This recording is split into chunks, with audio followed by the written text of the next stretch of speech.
देना हो। आपको अगर वोट देने का अधिकार हो तो कैसा हो? बड़ा इंटरेस्टिंग सुनिएगा बात को।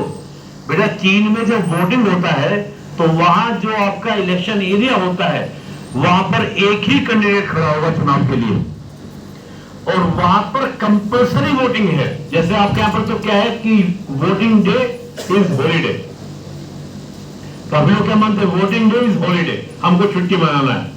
जब तो हमारे यहाँ पर 70% तक ही वोटिंग पहुंच पाती है, लेकिन जब चीन में वोटिंग होती है तो 98-99% वोटिंग होती है। रीजन, क्योंकि गवर्नमेंट का वहां पर क्या मैंडेट है कि आपको कंपलसरी वोट डालना ही होगा, पहली बात। और दूसरी बात, वहां पर कैंडिडेट कितना खड़ा होगा चुनाव में? केवल एक। हमारे यहाँ पर तो कई सारे लोग खड़े होते हैं। राइट टू चॉइस आपको मिलती है। आपको अच्छे लगते हैं मोदी जी, आप मोदी जी को पसंद कीजिए। आपको पसंद है योगी जी, आप योगी जी का नाम सुना है ना, यूपी में योगी जी, राहुल जी, अखिलेश जी, मायावती जी, जो आपको पसंद है आप उनको चुनिए, हाँ या ना। लेकिन वहां पर ऐसी चॉइस नहीं है। तो क्या ऐसे देश में जाना चाहेंगे जहां पर आपको चॉइसेस ना हो? क्या आप ऐसे देश में जाना चाहेंगे जहां पर आपको ईद न मनाने देते हो, जहां आपको रोजे न रखने देते हो, जहां आपको टर्बन न पहनने देते हो? चीन में इस प्रकार की कोई भी फ्रीडम नहीं है। यहां तो हम 15 अगस्त मनाते हैं, कल हमने रक्षाबंधन मनाया, हम ईद बनाएंगे, हम गुरु नानक डे बनाएंगे, क्रिसमस डे बनाएंगे, और जब होली की बोल के कावड़ लेकर घूमेंगे। बोलो हाँ या ना। इतनी फ्रीडम आपको आपका संविधान देता है बेटा। अब चीन में जो इस प्रकार से ग्रोथ हुई वो केवल किस वजह से हुई कि वहां पे लोगों को, मैं अपनी भाषा बोलता हूं, एक तरीके से मशीन बना दिया गया। लेकिन आपकी ग्रोथ कैसी होगी? देखिए, चीन जैसे चढ़ा है ना बेटा, वैसे वो गिरेगा भी।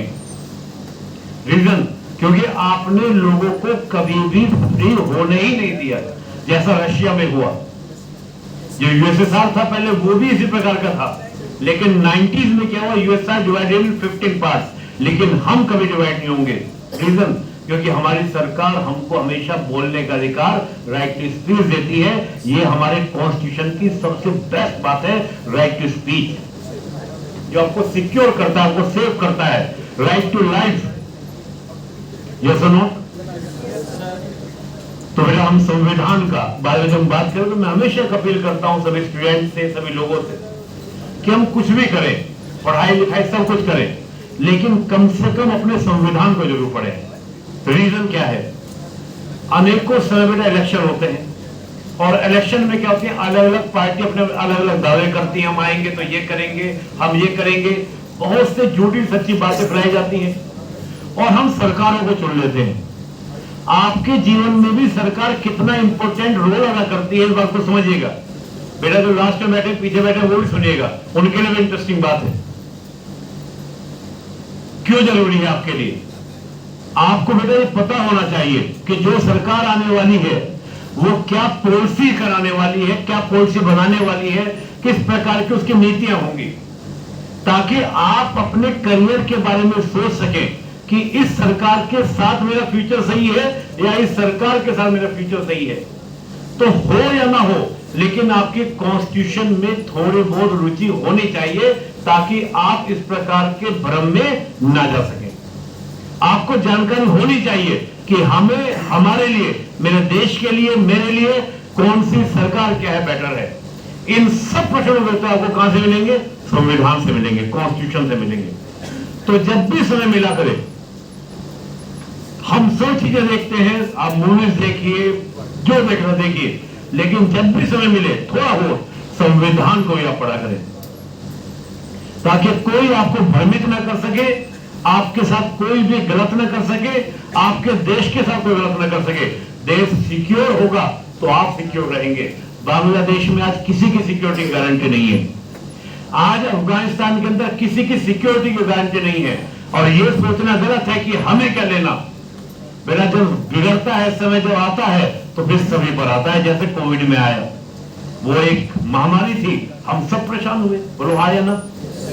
और हमारा संविधान बेटा इतना इंटरेस्टिंग संविधान है, जिसने हमारी समाज की जो वैल्यूज हैं, अब देखिए इतनी डाइवर्सिटी वाली सोसाइटी की जो वैल्यूज हैं, उनको भी हमने संविधान में क्या किया, लेके चलने का प्रयास किया। सर्वे भवन्तु सुखिनः वसुदेव कुटुंबकम। वसुदेव कुटुंबकम मतलब अयम निज परमेते गन्ना लघु चेताम उदार चरित नाम तो वसुदेव कुटुंबकम। हम क्या बोलते हैं कि पूरी पृथ्वी हमारा परिवार है। तो जब पृथ्वी पूरा परिवार है तो इतनी सारी जो डाइवर्सिटी है इसको लेकर चलना क्या हो जाता है, आसान हो जाता है। जैसे हम अपने परिवार में एक डाइवर्सिटी को लेकर चलते हैं, जैसे मैंने उदाहरण दिया, एक ने कहा कि मुझे ब्रोकली खाना है, एक को मशरूम, एक को पनीर टिक्का, एक को चाप खाना है, लेकिन मम्मी सबको लेके चल रही है, पापा लेके चल रहे हैं सबको। तो जैसे परिवार चलता है डाइवर्सिटी को लेकर, वैसे हमारे समाज की डाइवर्सिटी को लेकर हमारा कॉन्स्टिट्यूशन चलता है। और ऐसा नहीं है कि हमारा कॉन्स्टिट्यूशन बदलता नहीं है। कल को जब आप और बड़े होंगे, आप काम करेंगे, फील्ड में जाएंगे, आपको लगेगा कि हमें अपने संविधान में कुछ चेंजेस की आवश्यकता है। तो हमारे बाबा साहेब अम्बेडकर ने, हमारी संविधान सभा ने, कॉन्स्टिट्यूट असेंबली ने इस बात के पूरे प्रावधान किए थे कि आपको अगर लगे तो अपने संविधान को चेंजेस भी करते रहना। इसी का रीजन है कि हमारे संविधान बने 74 ईयर हुए और हम 105 कॉन्स्टिट्यूशन अमेंडमेंट कर चुके हैं। यस और नो? अपने अकॉर्डिंग कि जैसे हमको आवश्यकता हो। तो इसको कहा जाता है फ्लेक्सिबल कॉन्स्टिट्यूशन भी है, ताकि आप, जैसे मैंने कहा, आप पाकिस्तान को देखिए, वहां 3 बार कॉन्स्टिट्यूशन बदल दिया गया। चीन में 3 बार कॉन्स्टिट्यूशन बदल दिया गया। नेपाल तो 10 साल तक अपना संविधान ही नहीं बना पाया, और आज भी नेपाल के अंदर एक डेमोक्रेसी नहीं आ पाई। हमने मात्र 2 साल 11 महीने 18 दिन में अपना संविधान तैयार किया, और ऐसा तैयार किया कि आज तक हमारा देश जो है वो एक संवैधानिक व्यवस्थाओं से चल रहा है, रूल ऑफ लॉ से चल रहा है, कानून के शासन से चल रहा है। बोलो हाँ या ना? पाकिस्तान भी 6 साल 1956 में कॉन्स्टिट्यूशन लागू किया, 4 साल के अंदर Ayub Khan took their place 1916 में, 56 में था, 56 में आया, फिर 60 में प्रेसिडेंट जो पॉलिसी का था पावर ऑफ इंडियन कॉन्स्टिट्यूशन। अब देखिए कि नेपाल जैसे देश ने 10 साल आपको संविधान बनाने में लगाया, और वो भी कब, जब इंडियंस वहां पर गए, इंडियंस के जो आपके स्पेशलिस्ट थे उन्होंने संविधान बनाया। तो हमें अपने संविधान का रिगार्ड करना चाहिए, रेस्पेक्ट करना चाहिए। यही संविधान आपको क्या करेगा, तमाम तरह के राइट्स देता है, और राइट्स बेटा आपकी फ्रीडम, आपके साथ इक्वालिटी और जस्टिस बहुत जरूरी है। या तो नोट? तो मुझे लगता है कि मुझे जो थोड़ा बोलना था मैंने बोला, हम काम कर ही रहे हैं इसके ऊपर। मेरा हमारा सशक्त भारत मंच का चैनल भी है, वहां पे हम लोग डालते हुए रहते हैं समय समय पर संविधान के बारे में। आपके मन में कोई भी प्रश्न हो संविधान को लेकर, अपने स्टडी को लेकर, तो यू आर फ्री, आप क्वेश्चन कर सकते हैं, प्रश्न पूछ सकते हैं, please. Yes, anybody borrowed from the constitution of Ireland. समझ गए मेरी बात? 1950 से कोई भी सरकार आए, कम्युनिस्ट आए, राइटिस्ट आए, लेफ्टिस्ट, क्या पॉलिसी है? एनीबॉडी? मार्गदर्शन है क्या है? एनीबॉडी? उसमें लिखा जैसे गौ हत्या नहीं होना चाहिए, यूनिफॉर्म सिविल कोड होना चाहिए। Yes, yes, absolutely right. We can have a round of applause for this man. Directive principles of state policy, this was borrowed from the constitution of Ireland. Am I right sir? Dublin के साथ था। Let's take sir has also mentioned Constitution was ready on 26 January, sorry, very sorry, 26 January 1949. उसको 26 जनवरी 1950 में क्यों किया? Anybody? क्या reason था? Absolutely right. Lahore में क्या हुआ था बताओ मुझे।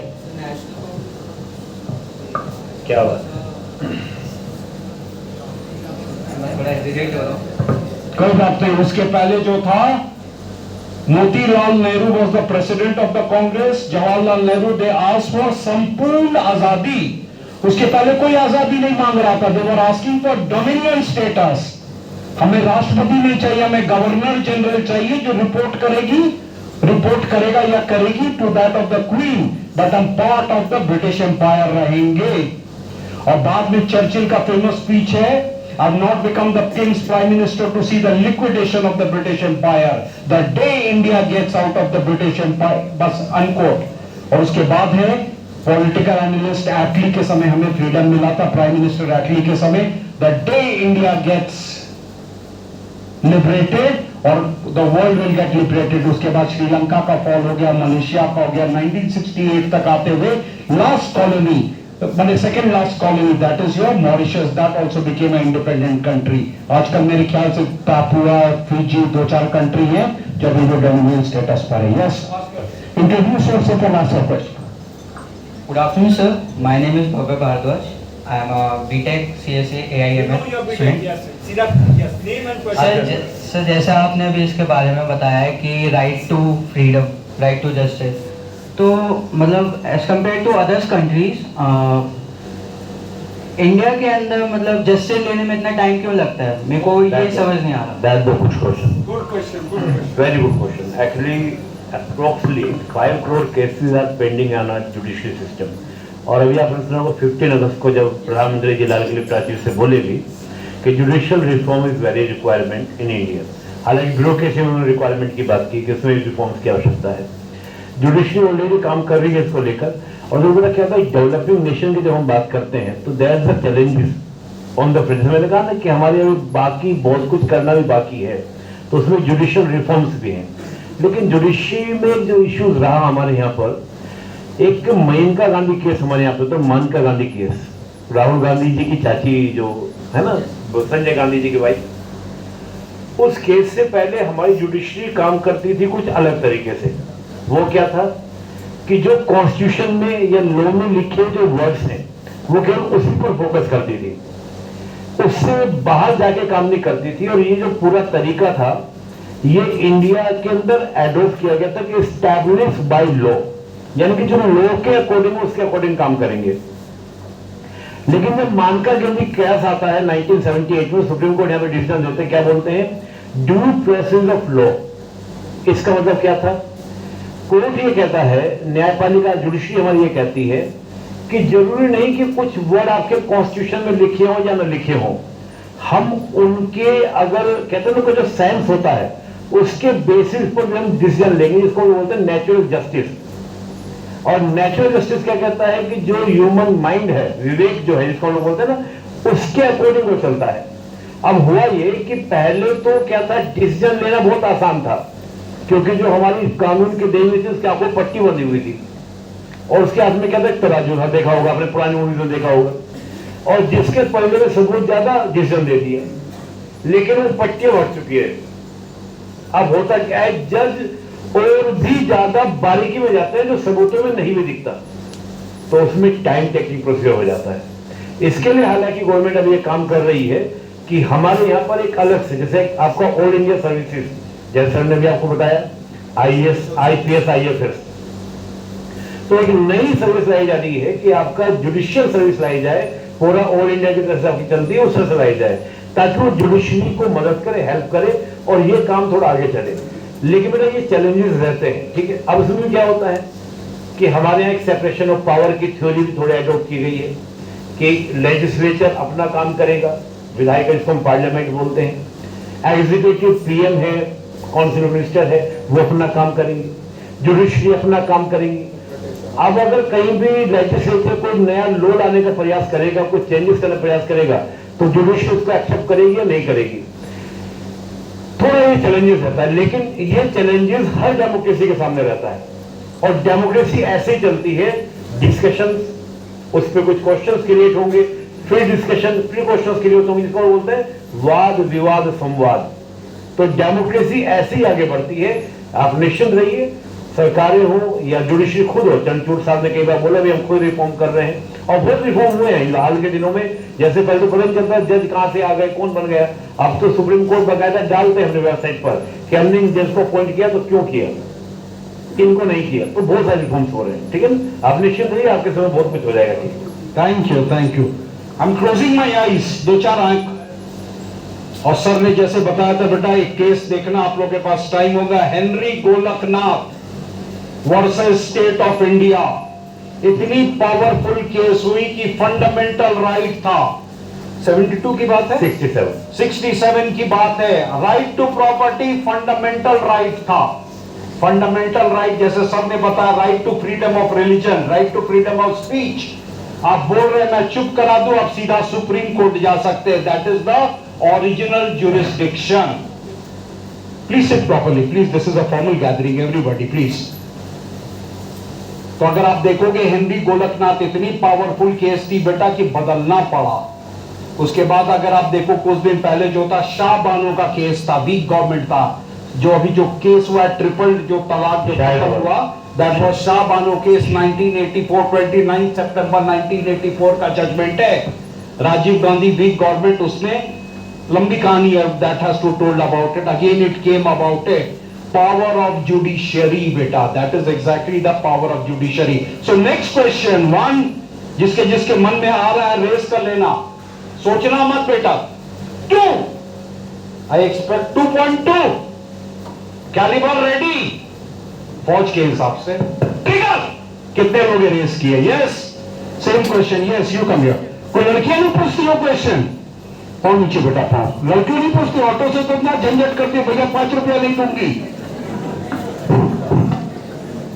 Morning sir.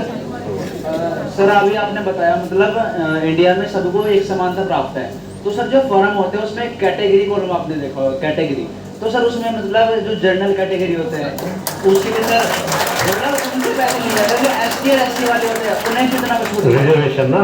Yes sir. हाँ ठीक है, बैठ। Very good question. बहुत अच्छा। What is the constitutional thought, sir? Will tell you. बैठिए। Very good question.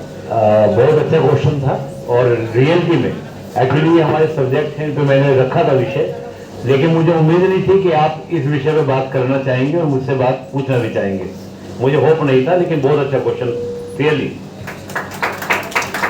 जब बेटा रिजर्वेशन की बात करते हैं तो जितने भी आप डेमोक्रेटिक कंट्री को देखेंगे तो सभी जगह इसको एक वर्ड दिया जाता है, अफर्मेटिव एक्शन, हिंदी में बोलते हैं सकारात्मक कार्य। ठीक है, सकारात्मक कार्य। कोई भी कंट्री, चाहे अमेरिका ही क्यों ना हो, भी डेमोक्रेसी है, ब्रिटेन क्यों ना हो, सब जगह अफर्मेटिव एक्शन होते हैं। अफर्मेटिव एक्शन क्या होता है कि जो भी हमारे, आप परिवार का एग्जाम्पल लीजिए, मैं फैमिली का एग्जाम्पल ज्यादा आपको बताता हूं। परिवार में 3 बेटे हैं, 2 बेटी हैं, या 2 बेटा बेटी है, 4 बच्चे हैं। एक बच्चे की तबीयत खराब हो जाती है और घर का जो सिस्टम है, मम्मी पापा की एक लिमिटेड इनकम है, उन्होंने सिस्टम बनाया हुआ था कि डेली हम बच्चों को सभी को 2 चम्मच च्यवनप्राश देंगे और 1 गिलास दूध देंगे। च्यवनप्राश समझते हैं, सर्दियों में मिलता है, और 1 गिलास हम दूध देंगे।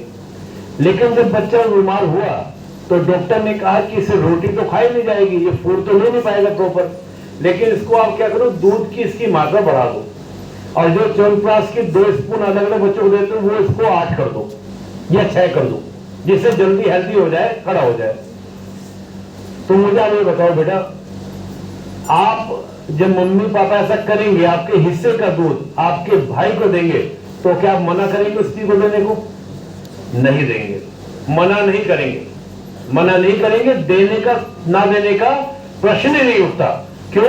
क्योंकि आपने फैमिली का कॉन्सेप्ट लेकर आ गए कि ये मेरी फैमिली है। क्लियर? इसीलिए मेरा हमारे कॉन्स्टिट्यूशन की एक प्रेम्बल है, और प्रेम्बल में एक वर्ड लिखा है, वो है बंधुत्व, फीलिंग ऑफ द ब्रदरहुड। देश करेगा सब कुछ, जस्टिस में करेगा, इक्वालिटी में देगा, फ्रीडम में देगा, लेकिन फिर भी कुछ ना कुछ कमी रह जाएगी।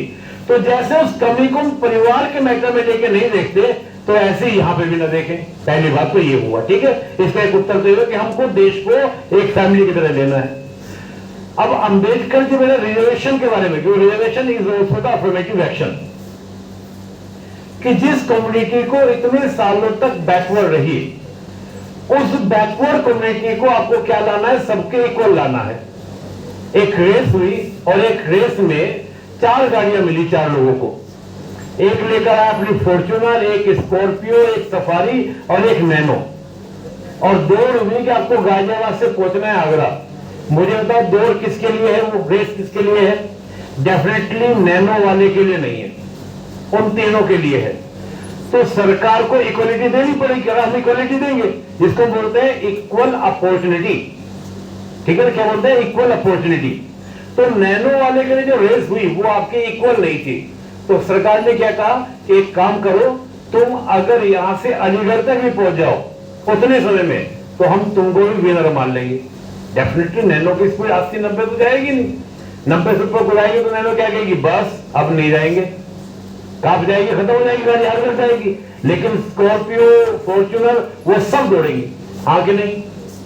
तो बेटा जब हम रिजर्वेशन की बात करते हैं, हैने को तो बहुत सारी बातें हैं, लेकिन एक बात समझो बेटा कि जो बैकवर्ड कम्युनिटी है उसको बेटा लेकर आना है, फॉरवर्ड बनाना है। क्यों?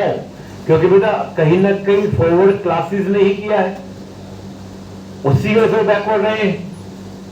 और बेटा जब उनको पता चलता है कि इनकी वजह से हम बैकवर्ड हैं, और जब मैंने कहा सोसाइटी को सबको साथ को लेकर चलना है, इतने डाइवर्सिटी को लेकर चलना है, इस पे क्वेश्चन बच्चे कई बार करते हैं मुझसे कि सर वो तो हमारे बड़े बुजुर्गों ने किया, अब क्यों? है ना, हमारे दादा ने किया, परदादा ने किया, अब तो खत्म हो जाना चाहिए। तो बेटा मुझे ये बताओ, तुम्हारे परदादा दादा के घर तुम्हारे नाम है क्या? आज भी नाम है, जमीनें नाम होती है, इसको हम दादा लाई जमीन बोलते हैं। उस पर तो तुम हक जता रहे हो कि वो हमारी होनी चाहिए जमीन की, मेरे दादा की, परदादा की, मेरे ग्रांड दादा की, सबकी है, वहां पर तुम्हारा हक है। तो जो उन्होंने अच्छे काम किया, जो उनसे गलतियां हुई, तो उस पर तो आपको कंपनसेशन देना पड़ेगा। तो अम्बेडकर ने ये कहा था कि it's not any other thing, that is a compensation amount. ये कंपनसेशन है जिसे हमने सदियों से किया है, शोषण किया, एक्सप्लॉइट किया है, ठीक है ना। तो आरक्षण को बड़ा पॉजिटिव वे में लेना है, ये अफर्मेटिव एक्शन है। जो बैकवर्ड रह गए उनको अपलिफ्ट करना है, दैट इज अ रिजर्वेशन। अब रिजर्वेशन एक बहुत बड़ा टॉपिक है, कभी डिटेल से मैं एक लेक्चर दे दूं, बस आप सुन लेना, ठीक है ना। To add to your question, doctor Ambedkar का नाम अंबेडकर नहीं था, इनका नाम था बाबा साहब महर Ambedkar. Yes, Ambedkar was his Brahmin master. Baba Saheb never sat with other students, अलग से बैठते थे। Similarly sat with other students, इनके मास्टर ने अपना टाइटल दिया कि तुम टाइटल अंबेडकर लगाओ। अंबेडकर इज अ ब्राह्मण title, boys and girls. Let's take the example. Jagjeevan Ram, who went to become the Deputy Prime Minister of India, शेव जो इनका होता था अलग से होता था, हॉस्टल में बच्चे इसके साथ खाते नहीं थे। Boys and girls, reservation has got nothing to do with economy. ब्राह्मण भी गरीब हो सकता है, बनिया नहीं हो सकता है, ठाकुर अमीर हो सकता है, right? That is just a mindset. Reservation is जो एकदम जो तबका, जो नीचे का तबका है, वो आपके साथ है। आप जो इंडिया का लो बेटा, सर बता रहे थे मोंगलॉइड फ्यूचर। मोंगलॉइड लोग कौन होता है? एनीबॉडी मोंगलॉइड? लेह लद्दाख से लेकर के जो अरुणाचल प्रदेश के लोग हैं, मोंगलॉइड हैं। पहले हिंदुस्तान में कौन लोग रहता था? द्राविडियन। द्राविडियन के बाद थ्योरी कौन आया? आर्यन। आर्यन के बाद आया कौन? मोंगलॉइड। मैंने भी मोंगलॉइडी के साथ किया, गुरखा के साथ काम किया अपना होल जिंदगी। So you have to include everybody.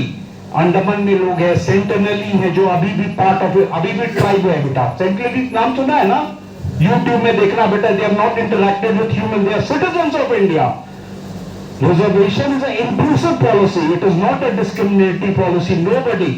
और रिजर्वेशन का अगर आप देखो, सबसे अच्छा मुझे लगता है, सबसे अच्छा मुझे जो पर्सनली लगता है बेटा, बहुत ज्यादा achievement, when K.R. Narayan, Dalit former foreign secretary, became the president of India. His wife was from Burma, Usha Narayan, right? Usha ji जो थी बर्मा की सी थी, and then they got married. About that is the power of Indian Constitution, inclusivity. ये झंडा है ना बेटा, आप बहुत प्राउड फील करते हो, जन्म मेना गाना गाते, कोई अरुणाचल में उभी फाउंड करता, कोई गुजरात में उधर करता, कोई एकदम कश्मीर में उभी करता। That is inclusivity. Yes sir. Few more questions. Yes, please come here. बेटा गर्ल्स के तरफ से और क्वेश्चन होना चाहिए। No reservation here, boys and girls. Sir good morning sir. Sir जैसे अभी आप नाम क्वेश्चन। सर नेहा। आपका नाम? नेहा सर। सर जैसे अभी आपने रिजर्वेशन के बारे में बात करी, आपने बोला कि जो बैकवर्ड लोग हैं उनको अपलिफ्ट करने के लिए रिजर्वेशन का कॉन्सेप्ट आया। सर ये रिजर्वेशन जो है वो आपको नहीं लगता सर एजुकेशन की बिहाफ पर गलत है? इसमें जो होता है कि जैसे कि एग्जाम्पल, अगर एग्जाम होगा, जेईई मेंस जैसे एग्जाम हो गया, वहाँ पर जनरल के लिए 75% का क्राइटेरिया मस्ट होता है, एंड जबकि जो SC STs होते हैं वो 60% पे क्वालिफाई कर जाते हैं। हाँ, आप रिजर्वेशन पे रहना है ना। चलिए बहुत बढ़िया। देखो बेटा, अब तो कहना है कि इस तरह का इश्यूज रहा ही नहीं है। EWS सब आ गया है। EWS इकोनॉमिकल वीकर सेक्शन, उनको भी आपको इकोनॉमिकल बेसिस पे दिया गया। और जो आज हम लोग बात बोलते हैं ना, कभी उन परिस्थितियों को हमने देखा नहीं जिस परिस्थिति से बच्चा निकल के आ रहा है, जिन परिस्थिति निकल के आ रहा है। हम अपनी कम्युनिटी या हम बेटा होता क्या, जैसे मैंने एक एग्जाम्पल आपको दिया फैमिली का, जब हम पूरे नेशन को अपनी फैमिली मानकर चलेंगे तो फिर बेटा इस तरह की फीलिंग नहीं आएगी। और बात समझो बेटा, आपको पता है नक्सलिज्म, नक्सलिज्म नाम सुना है? एक पूरा नेपाल में जो पशुपतिनाथ और नीचे साउथ में जाएंगे तिरुपति बालाजी, वहां तक पूरा एक कॉरिडोर बन गया था नक्सलियों का, रेड कॉरिडोर को बोला जाता था। उसमें 75% जो जुड़े लोग थे वो SC/ST कम्युनिटी से थे। हम अपने आसपास में जो उत्तर प्रदेश में देख लिया, कहीं देख लिया, हमको लगा कि SC कम्युनिटी काफी अपलिफ्ट हो गई, ST कम्युनिटी काफी अपलिफ्ट हो गई। लेकिन आज भी आप देखते हैं कि जिस प्रकार के डिस्क्रिमिनेशन आपको कई बार न्यूज में सुनने को मिलते होंगे कि एक दलित दूल्हा बैठा घोड़ी को उसको बैठने नहीं दिया गया, व्हाट इज दिस? आज भी यानी कि समाज में इस तरह के क्या हो रहे हैं, डिस्क्रिमिनेशन है। तो ये क्यों हो रहा है? जब तक ये चलता रहेगा, अम्बेडकर जी इसी बात को बोलते थे कि जब तक ये चलता रहेगा तब तक दिक्कत रहेगी। और अब बेटा उसको उन कंडीशंस को हम देखेंगे ना, कई बार अभी भी आप बेटा सुनिएगा, अभी भी हम देखेंगे जो आपका मतलब है कि इसको न्यूट्रिशन की जो समस्या रहती है वो ST कम्युनिटी बहुत ज्यादा है। आप जाइए पूरी बेल्ट के अंदर, उड़ीसा जाइए, बिहार जाइए, झारखंड जाइए, छत्तीसगढ़ जाइए, इतना ज्यादा प्रॉब्लम्स है कि 2 वक्त की रोटी भी सही तरीके से नसीब हो जाए, ये बड़ी बात है। तो अगर हम उस कम्युनिटी को नहीं लेके चलेंगे तो अगर नक्सली बन जाएंगे तो कौन संभालेगा? किसके लिए कमाओगी, किसके लिए काम करेंगे? Gate my point? बांग्लादेश वाली स्थिति हो जाएगी। बांग्लादेश का इश्यू जो वहां पर उठा रहे हैं लोग, कहते हैं कि ग्रोथ तो हुई बांग्लादेश की, लेकिन एक तबके की हुई, बाकी बड़ा तबका क्या हो गया, पीछे रह गया। तभी तो गवर्नमेंट क्या बोलती है, सबका साथ सबका विकास बोलती है ना। और यही तो बात गांधी बोलते थे, सर्वोदय। सर्वोदय का मतलब जिसको हम राम राज्य बोलते हैं, सर्वोदय मतलब क्या था, सबका उदय, यानी कि all development and all type of the development. ठीक है,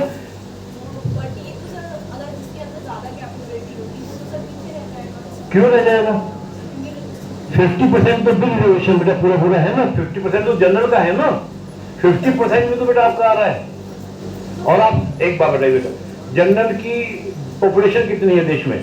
हालांकि आप वहां ले जाना चाह रहे हैं जो राहुल गांधी जाना चाह रहे हैं। जनरल की पॉपुलेशन 25% है, SC/ST OBC की पॉपुलेशन कितनी है? 75%। 75% को 50% नहीं समझ में आया ना बेटा? टोटल रिजर्वेशन कितना है हमारे यहाँ पर?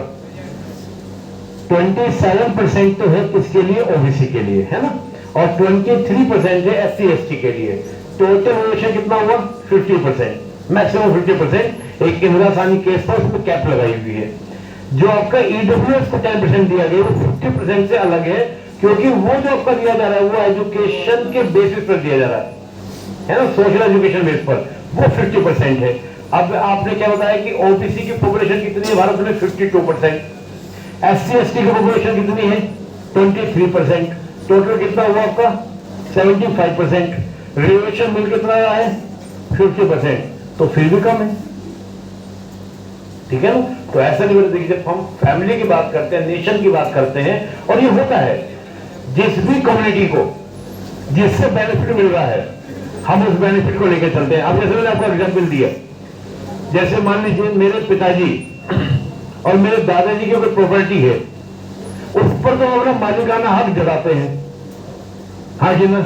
और जो मेरे दादाओं से गलती हुई, मेरे बड़ों से जो गलती हुई, वो भी तो हमको लेना पड़ेगा ना भाई। SC/ST OBC पीछे क्यों रहा? जैसे फॉरवर्ड क्लासेस में रखा, तो ये कंपनसेशन देना पड़ेगा, नहीं तो अम्बेडकर ने बोला था, ठीक है ना। तो अम्बेडकर जी का कहना यही था कि आपको कंपनसेशन देना पड़ेगा, तब भी कम्युनिटी सब साथ में चल पाएंगी। हाँ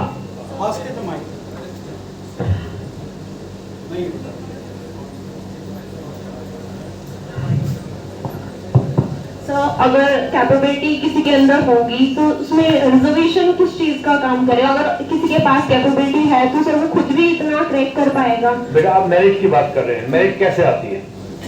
how you get the merit? Merit आती है इन्वायरमेंट से। आपको पढ़ाई लिखाई का माहौल मिल गया, इन्वायरमेंट मिल गया, इसलिए मेरिट लेकर आ गई।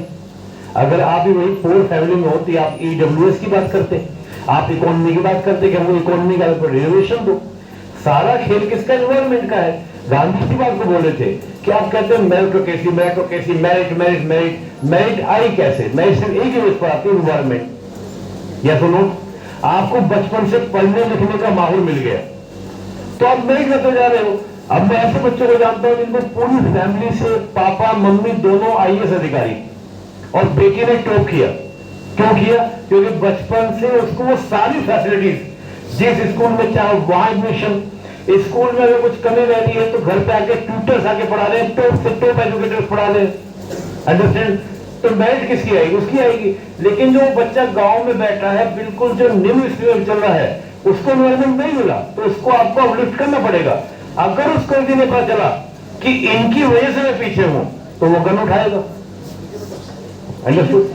He is speaking the case of Tina Dabi, right? जी सर। टीना डाबी, टीना डाबी के माँ बाप भी शायद इंडियन इंजीनियरिंग सर्विस में थे। IAS। बेटी भी आएगी IAS में, टीना डाबी, वेरी गुड, कोई चीज की कमी नहीं है, SC का पूरा फायदा उठाया। बहन IPS में आ गई, बिहार के लड़के से शादी हुई है। ली बेटा Neha, who is the person who asked the question. मैं आप लोगों को सबको एक एग्जांपल देता हूं बेटा, very interesting example. Indian space research organisation कोई IIT का पाव नहीं रखता बेटा, तनख्वाह बहुत कम है। पंकज जी 14-15 हजार रुपया होगा तनख्वाह, राइट? IIT वाले कहां गए? देश का खाएं, देश का पिए, माइक्रोसॉफ्ट चले गए, गूगल चले गए, ऑरेकल चले गए, निविटा चले गए, right? Not a single person is there, but your country, ordinary people, on the virtue of medium merit, excellent excellence, was able to send a, वो जो चंद्रयान है 470 करोड़ में, आपने चंद्रयान में बाबा करके मैंने उड़ा करके you were able to send about it. Reservation 4%, 5%. फौज का कहना, weapon doesn't matter, the man behind the weapon matters. कभी आप लोग देखना बेटा, जो अमेरिकन हेलमेट आता है जो फौज का, 65 लाख का एक हेलमेट आता है, और हमारे यहाँ खाली आदेश देते गोरखा जो भी हो, कहीं पर भी घुसना, मार पीट के काट कूट के बराबर का आ जाएगा। Yes, next question. Yes yes, anybody please, next question. अच्छा, we should end the program now बेटा। I think it was an interesting session, right? Yes, sir. Very interesting session. So let us stand up and give a round of applause. Give us a round of applause. To the great instructor. Nippon is an easy name to remember, लेकिन आलम Bayern थोड़ी सी मेहनत करनी पड़ती है। Having said this, sir, we would like to thank you. आपका programme है बहुत successful रहा। Once again like to thank you. एक चीज और था, एक बार बाद में आइए, बच्चों को बताइए, जैसे मैं स्टूडेंट हूँ RD का, और आपके सामने बोलना चाहता हूँ, मैं बड़ा गांव का स्टूडेंट हूँ, मुरादनगर में रहता हूँ, आज तक गाजियाबाद से ऊपर गया नहीं, अंग्रेजी मुझे बोलने नहीं आती है, 60% आता है। क्या मैं सपना IAS IPS का देख सकता हूँ कि नहीं देख सकता हूँ? देख सकता हूँ तो ठीक ठीक बताइए, नहीं होगा तो मैं UCC में जाऊंगा, लोअर सबऑर्डिनेट में जाऊंगा। एक question next time we will invite him and ask him, right? मैं कहूँगा, थैंक यू वेरी मच। एक किताब मैं आप सबकी ओर से सर को मेरी लिखी हुई, पंकज सर को मैं दे रहा हूँ, को पढ़िएगा, और हमारे YouTube सशक्त भारत मंच के नाम से उस पर जुड़िएगा। हम 26 नवंबर को एक प्रोग्राम भी करेंगे कॉन्स्टिट्यूशन क्लब में दिल्ली में, तो सब लोग जुड़िएगा। तो फिर हम लोग अगर आप में अच्छे भागीदार देंगे, पहले से बताइए। वैसे एक बात बता दूं सर, अभी इसलिए प्रोग्राम किए जा रहे हैं, कल हमारे मोदी साहब यूक्रेन जा रहे हैं, उसकी चर्चा के लिए इन्हें टीवी में बुलाया गया है कि वो राइट है या रॉन्ग है, उसके लिए सर। तो बेटा हम लोग उसके लिए एक प्रोग्राम भी करेंगे, सुनिएगा मेरी बात को बेटा। उसमें हम लोग संविधान प्रहरी बना रहे हैं, जो कॉन्स्टिट्यूशन के बारे में जानकारी लेंगे, ठीक है? तो हम 26 नवंबर को उसका प्रोग्राम का समापन करेंगे, और उस पर एक छोटा सा कैश रखेंगे जो फ्री ऑफ कॉस्ट होगा, कुछ 50 क्वेश्चन का कॉन्स्टिट्यूशन के ऊपर। अगर आप उसमें पार्टिसिपेट करेंगे, बाकी सब जानकारी आपको हमारे YouTube और टेलीग्राम चैनल, ये नंबर भी लिखा हुआ है, इसको आप नोट कर लीजिएगा, मिल जाएगी। अगर आपको इसमें अच्छे नंबर आते हैं तो आपको सम्मानित हमारे मिनिस्टर जो है उनके थ्रू दिल्ली में कराया भी जाएगा। वो मैं सर को पूरी जानकारी दे दूंगा, तो सर लोगों को पूरी जानकारी मिल जाएगी। जुड़िएगा बेटा, संविधान आपके लिए है, कॉन्स्टिट्यूशन आपके लिए, जरूर जानिए। बहुत धन्यवाद, जय हिंद।